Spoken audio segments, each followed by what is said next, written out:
এত দেরি করলে কেন? কাঁদতেছিস কেন? কি হয়েছে তোর? আমি রিসিভ করতে বলছিলাম। আরে বিয়ে হইতে পারে না। রিসার এনগেজমেন্ট হয়ে গেছে। তুই সব কি বলতেছিস?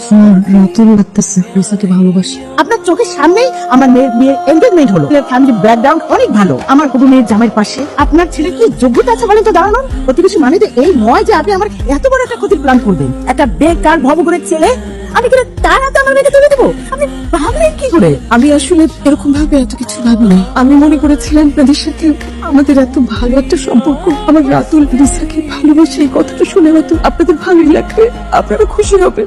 না আপা, আমরা খুশি হইনি। চোখের লজ্জায় আপনাকে সেভাবে অপমান করতে চাই না। আশা করি আপনার চা শেষ হয়েছে। তোমাকে আরো বলার দরকার ছিল। আমি বলছিলাম ওখানে যাওয়ার দরকার নেই, কোনো দরকার নেই যাওয়ার। আপনার মুখের দিকে তাকানো যায় না, আমার চোখের সামনে আমার ছেলেটা এইভাবে কষ্ট পাচ্ছে। বলছিলাম না আমাকে বিয়ে করতে রাজপুত্র আসবে।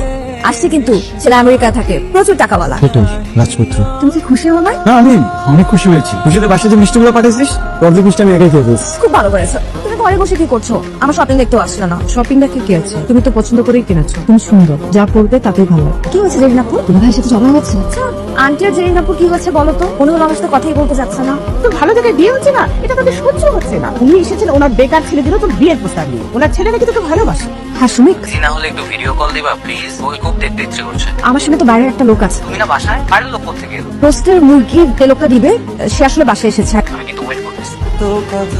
আমার বিয়ের কার্ডটা দিতে আসলাম। যদিও জানি আপনার কেউ বিয়েতে আসবেন না। কেন আসবেন? আপনারা কেউ তো আর আমাকে আপন ভাবেন না। বিশ্বাস করো আপু, আমি শুধু একটা বার আগে বুঝতে পারতাম তাহলে ঘটনাটা এত পর্যন্ত আসতেই দিতাম না। এত দেরি হয়ে গেছে যে আমার হাতে কিছুই ছিল না। আমি তো আমার সুখের জন্য তোমার ফ্যামিলির মানুষকে ছোট করতে পারবো না। ভালোবেসে ভালো থাকাটা আমার কপালেই নাই। প্লিজ আমাকে ভুল বুঝছেন না, মাফ করে দিয়ে।